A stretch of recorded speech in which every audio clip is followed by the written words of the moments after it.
Pour passer un super moment ensemble, voilà quelques recommandations. Ne pas laisser un enfant tout seul devant l'écran. Toute la famille participe. Et on s'encourage à tout moment. Hey, bonjour ML Kids Family, comment allez-vous? Maëlle, est-ce que tu vas bien? Oui, ça va très bien, je vois que tu es en forme, Anne. Oui, je suis en forme parce que aujourd'hui, c'est l'émission la plus importante. Oui, la semaine dernière, on a parlé du péché et des conséquences. C'était pas vraiment des bonnes nouvelles. Mais aujourd'hui, j'ai une super bonne nouvelle parce que nous allons découvrir le plan de Dieu pour nous sauver de la mort. Merci encore pour tous ceux qui nous ont envoyé leurs vidéos de réaction en chaîne. C'était top, on les regardera la semaine prochaine. Et merci aussi pour vos coucous. On est heureux de découvrir qui regarde les émissions. Continuez à nous en envoyer en nous disant vos prénoms et d'où vous nous regardez. Et vous passerez peut-être en fin d'émission. Et aujourd'hui, nous avons la joie d'avoir avec nous la famille Lefebvre-Billier. Bonjour Marie. Bonjour. Bonjour Franck. Bonjour. Et vous êtes les parents de Nekena, 7 ans. Bonjour Nekena. Bonjour. Et de Dera, 7 ans aussi. Bonjour. Bonjour. On est content que vous soyez avec nous. D'ailleurs, Nekena, tu as quelque chose à nous raconter parce qu'il y a quelques semaines, tu as été vraiment très malade. Le soir, tu étais dans ton lit, tu avais des maux de tête. Est-ce que tu peux nous expliquer ce qu'il s'est passé? Je me sentais pas bien, j'avais mal à la tête, on avait le coronavirus et on a prié, on m'a mis un gant de toilette avec de l'eau très froide. Je me sentais toujours pas bien quand même. Et j'ai eu Jésus qui est venu me faire un câlin. Pour t'aider à t'endormir. Tu as senti la présence de Jésus. Alors, je crois que Marie, tu nous avais expliqué quelque chose parce que tu faisais toi aussi un câlin à ton fils. Et qu'est-ce qu'il t'a dit? Il t'a dit de partir, c'est ça? Oui, tout à fait. En fait, je faisais un câlin à Nekena, je mettais la main sur le front comme ça, parce qu'il avait très mal. Et puis à un moment, il me dit, maman, on dirait Jésus qui me fait un câlin. Alors bon, je l'ai pris comme un compliment pour moi. Et puis en fait, au bout d'un moment, il m'a repoussé dans le lit comme ça. Il m'a dit, non mais maman, c'est bon. En fait, Jésus, je le sens très fort. Tu peux partir, je vais pouvoir m'endormir maintenant. Et j'étais là, ouais, merci Jésus. Super, c'est vrai que la présence de Dieu, c'est la paix, on se sent bien. On est content que tu nous aies partagé ce témoignage. Merci beaucoup, Nekena. Et aujourd'hui, Maëlle, dis-nous, qu'est-ce que tu nous as préparé comme petit défi? Un défi morpion-relais. Un défi morpion-relais. Ah, je pense qu'il va falloir courir dans ce défi. Un petit peu, oui, effectivement. Et qui va le faire avec toi? Adrien, évidemment, toujours prêt à relever les défis. Bien, super. Allez, on y va. Donc c'est parti pour notre défi morpion. C'est un morpion course un peu relais.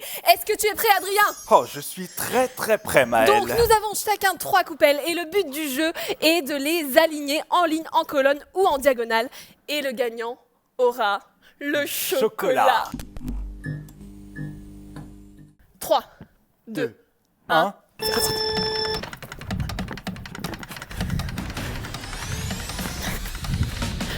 Gagné! Oh, bien joué, Maëlle. Ok, deuxième manche. C'est parti!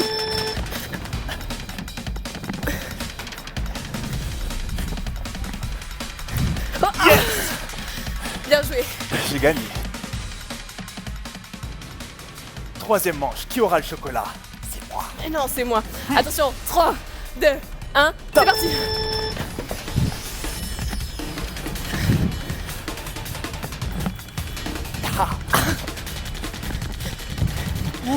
Gagné! Oh non! J'y étais presque, Maëlle. Ah bravo, bien joué Adrien. Bien J'ai joué. gagné la barre de chocolat. Ouais, pour Maëlle, hip hip hip. Hurrah! Hip hip hip.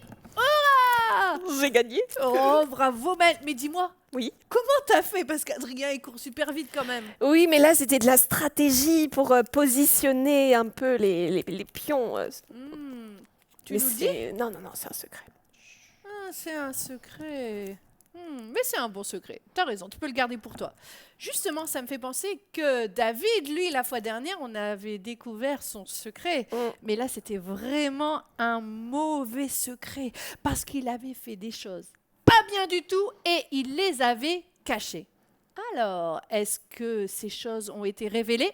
On découvre tout de suite ça avec Adrien. Bonjour les enfants, j'espère que vous allez bien aujourd'hui car nous allons voir la suite de l'histoire de David que vous pouvez retrouver dans 2 Samuel 12. La semaine dernière, nous avons vu que David se comportait avec Bathsheba comme si c'était son mari, puis qu'il a fait tuer Uri, le vrai mari de Bathsheba, pour ensuite épouser Bathsheba. Aujourd'hui, nous allons voir si la très très grosse bêtise de David va être révélée. Alors, vous êtes prêts? C'est parti! Voilà que David a eu tout ce qu'il voulait. Une très jolie femme qu'il a mariée, en faisant tuer son vrai mari Uri, mais chut, ça il ne faut pas le dire, David veut que ça reste secret. Et en plus de ça, David et Bathsheba viennent d'avoir un fils. Elle est pas belle la vie. Sauf qu'un jour, Nathan, un prophète de l'Éternel, vient au palais de David. « Bonjour, roi David, je suis Nathan, un prophète de l'Éternel. Et voici ce que Dieu m'a dit à ton sujet. C'est grâce à moi que tu es le roi d'Israël. Grâce à moi que tu as remporté toutes tes victoires. Je t'ai donné ce beau palais. Et même si c'était trop peu, je ferai encore plus pour toi. Pourquoi n'as-tu donc pas respecté ma parole? Pourquoi as-tu fait ce qui est mal? Tu as frappé de l'épée Uri, et tu as pris sa femme pour en faire ta femme. Maintenant, l'épée ne s'écartera jamais de ta maison, parce que tu m'as méprisé, et parce que tu as pris la femme d'Uri pour en faire ta femme. Maintenant, je vais susciter un malheur dans ta famille. Toi, David, tu as agi en secret, mais moi, l'Éternel, je ferai cela en face de tout Israël. David est devenu tout rouge de honte. Dieu avait vu tout ce qu'il avait fait. Alors, David parle à Nathan et lui dit « Oh non, j'ai péché contre l'Éternel !» Mais Nathan lui dit « Dieu a pardonné ton péché. Tu ne mourras pas. » Ouf, David se dit. Mais Nathan dit « À cause de ton péché, c'est ton fils qui vient de naître qui mourra. » Et là, David se dit « Non, non, non, non, non, non, non, non, non !» Mais pourtant, le fils de David et de Bathsheba tombe quand même malade. Et là, David commence à beaucoup prier, jour et nuit. Il s'arrête de manger pour que Dieu puisse exaucer sa prière. Mais Dieu avait dit quoi? Que même si Dieu pardonnait David et qu'il l'aimait toujours, que son fils allait quand même mourir à cause de son péché. Et en effet, quelques jours plus tard, le fils de David et de Bathsheba meurt malheureusement. Et là, David aurait pu se rebeller contre Dieu et dire « Oh Dieu, pourquoi t'es méchant comme ça ?» Mais non, non, non, non. David avait compris la leçon. Il savait que même si personne n'était au courant de son péché, qu'il faisait des grosses bêtises et que personne ne voyait ça, Dieu, lui, il voyait tout. Et il voyait la grosse bêtise de David. Donc, David a décidé de prendre ses responsabilités, d'avouer son péché et d'accepter les conséquences de son péché. Et ça, c'est une bonne nouvelle. Parce que vous savez quoi? Dieu, il aime ça. Dieu ne voulait pas que David soit parfait, mais qu'il soit honnête avec lui. Peu de temps après, Bathsheba est encore tombée enceinte et elle a mis au monde un autre fils. David et Bathsheba l'ont appelé Salomon. Et Salomon a été béni par le prophète Nathan. La Bible nous dit même que Dieu aima Salomon. Et vous savez quoi? Après, un peu plus tard, quand Salomon a grandi, c'est lui qui est devenu le roi d'Israël. On dit même que c'est lui l'homme le plus sage au monde. Ouf, heureusement que ça se termine quand même bien cette histoire. Et voilà, c'est terminé pour aujourd'hui. Et n'oubliez pas, Dieu ne te demande pas d'être parfait, il te demande juste d'être honnête et de lui dire la vérité. À bientôt! Et maintenant, c'est à toi de jouer. Dans quelle partie de la Bible se trouve le livre de Samuel qui comprend l'histoire de David? L'Ancien Testament, le Nouveau Testament ou le Testament du futur? Bonne réponse, l'Ancien Testament.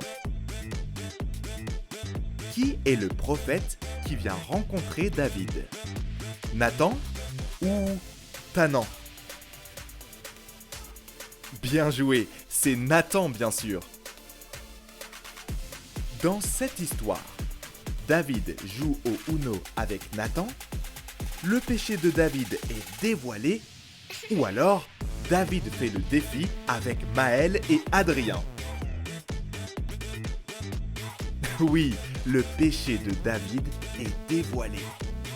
Et oui, le péché de David a été dévoilé. Ça ne sert à rien de jouer à cache-cache avec Dieu, parce qu'il est partout en même temps et il sait tout. Alors, il vaut mieux dire la vérité.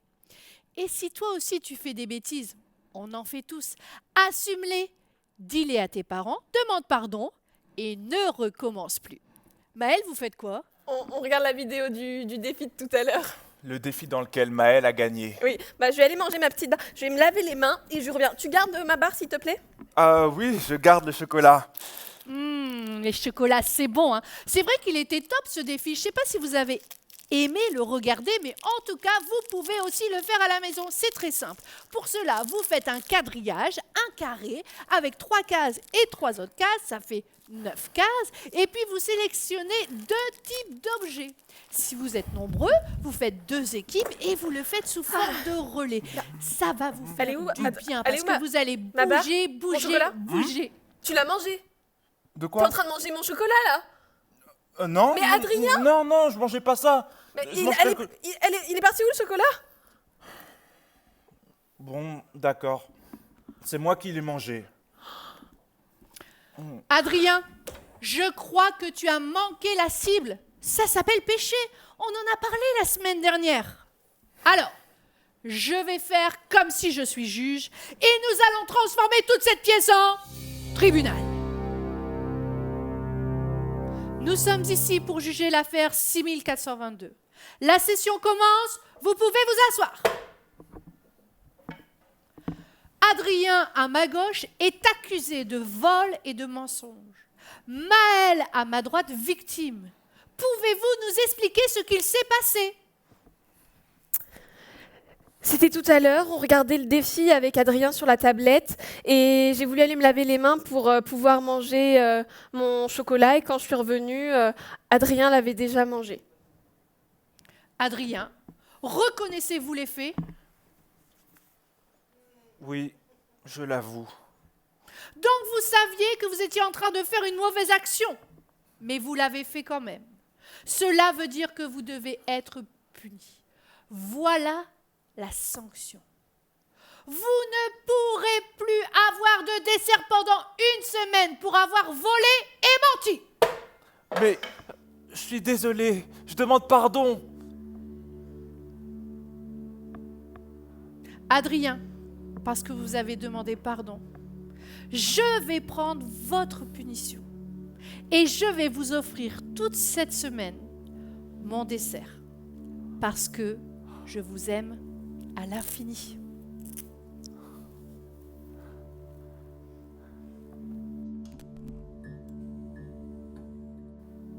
Bon ben, Maëlle, je te demande pardon.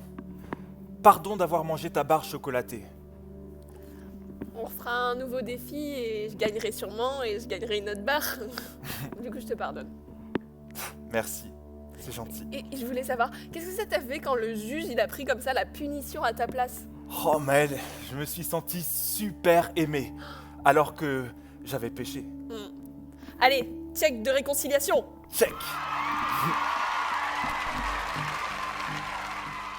Adrien, tu sais, tu n'es pas le seul à pécher. Nous avons tous déjà péché. Mais la bonne nouvelle, c'est qu'il y a quelqu'un qui a décidé de prendre la punition à notre place. Sais-tu qui est-ce? Ah oui, c'est Jésus. Je suis sûre que tu connais ce verset dans la Bible, dans le livre de Jean, au chapitre 3 et au verset 16. On va dire ensemble ce verset. Tu es prêt? Allez, c'est parti. Car Dieu a tant aimé le monde qu'il a donné son Fils unique afin que quiconque croit en lui ne périsse pas, ne meure pas, mais qu'il ait la vie éternelle. Est-ce que tu te rappelles de notre réaction en chaîne? On avait vu qu'un péché en entraînait un autre pour aller jusqu'à la mort. Eh bien, regarde, Jésus a pris la punition. Il y avait une seule façon pour nous empêcher de mourir.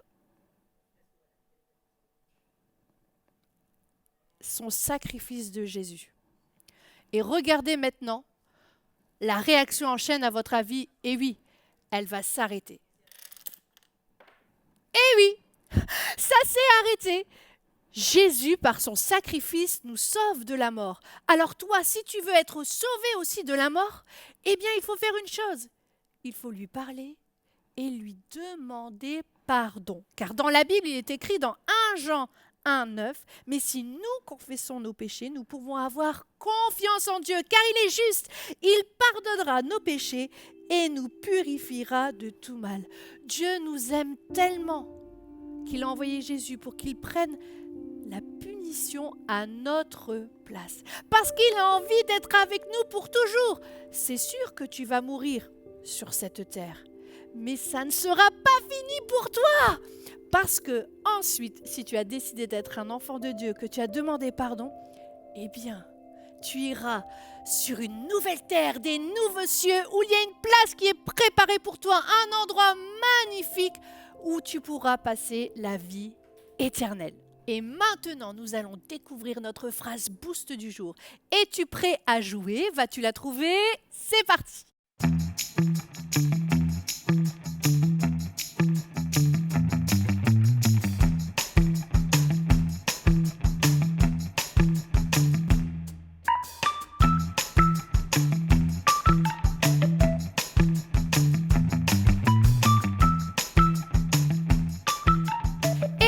Jésus a payé le prix car il t'aime à l'infini.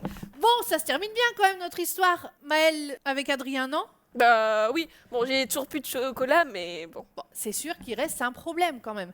Maëlle n'a pas de chocolat. Et oui, quand nous péchons, que nous demandons pardon, Dieu nous pardonne, mais souvent il reste quand même des conséquences sur la terre.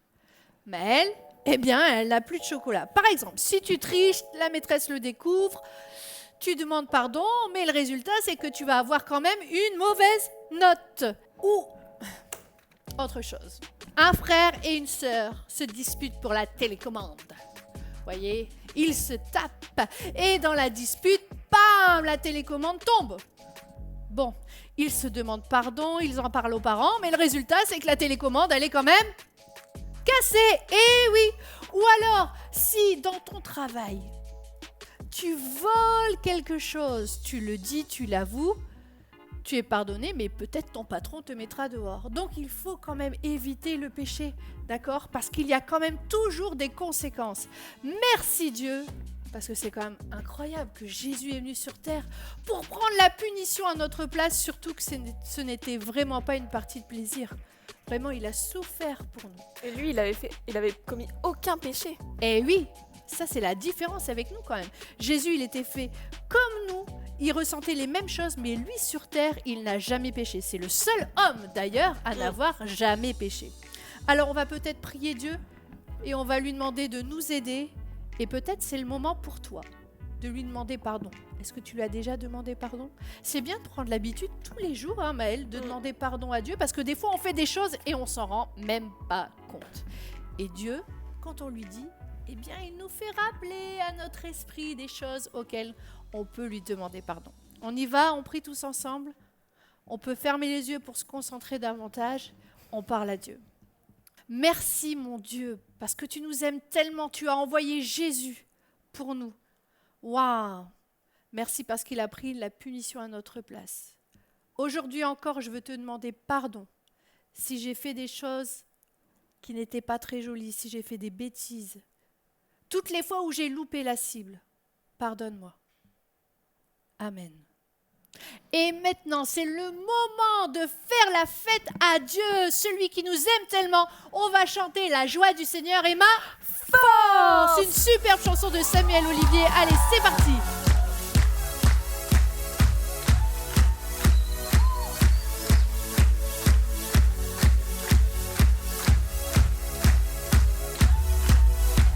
L'Esprit du Seigneur est sur moi car il m'a envoyé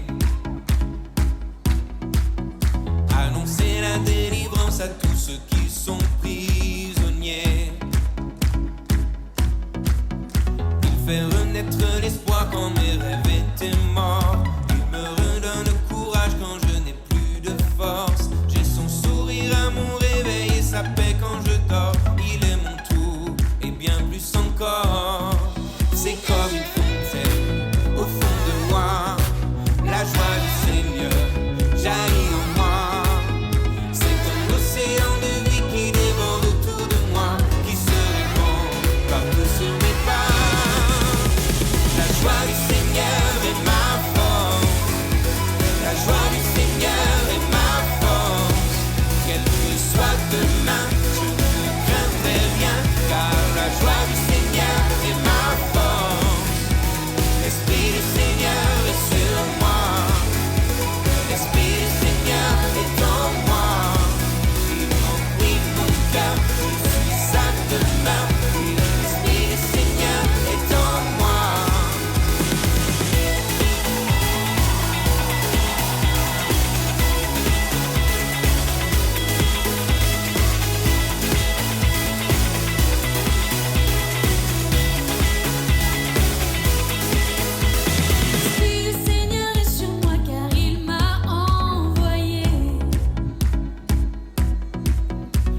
Alors la famille, est-ce que vous êtes toujours là? Oui. Ah, super, parce que je crois que Dera aussi a quelque chose à nous raconter, une petite expérience qu'il a faite un soir aussi. Est-ce que tu peux nous raconter? Bien sûr. En fait, une nuit, c'était jeudi 16, je crois. Moi, j'arrivais pas à m'endormir. J'avais aussi le coronavirus, j'arrêtais pas de tousser. Et au début, maman m'avait dit qu'il fallait pas que je sorte de mon lit. Ah bah oui, normal. Non, c'est normal. Et moi, j'ai fait pipi au lit et je savais pas qu'est-ce qu'il fallait que je fasse. Alors, j'ai demandé à Dieu et pour la première fois de ma vie, il m'a répondu. Waouh, ça c'est une superbe idée que tu as eue de demander à Dieu. Quand on ne sait pas quoi faire, ça me rappelle le témoignage d'Ethan qui devait chercher quelque chose pour son papa, il ne savait pas où c'était et il a demandé à Dieu. Et donc là, tu as demandé à Dieu. Et alors, qu'est-ce que Dieu t'a dit? Il m'a dit, va voir tes parents et voilà. Ah, Dieu est toujours de super conseils. Et qu'est-ce qui s'est passé après? Qu'est-ce que t'as fait?